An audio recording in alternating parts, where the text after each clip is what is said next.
Aqidada ahli sunna val jamoani ulug' imomi, yo'lboshchimiz Hazrati Abu Mansur Muhammad al-Moturudi hazratlarini ziyoratlariga keldik. Keling, u zot haqlarida sizga ma'lumot beraman.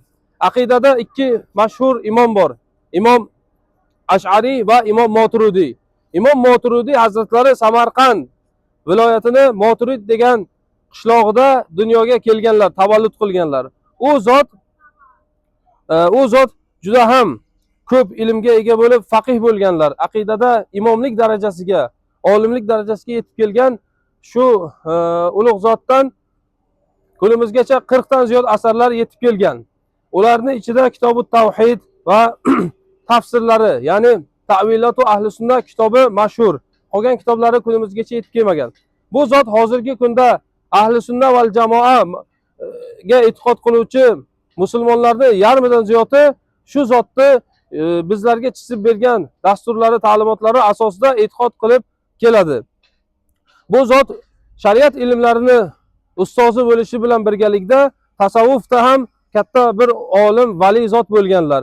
Bu zotni shuhratlari hayotlik chog'larida ham dunyoga mashhur bo'lgan. Hattoki arab diyorlaridan bir qism insonlar o'zlarini podshohi juda zolim, qotil bo'lgani uchun shikoyatga kelishadi va bu zot o'z bog'larida, uzumni bog'ida ishlab turganlarida shikoyat qilishadi.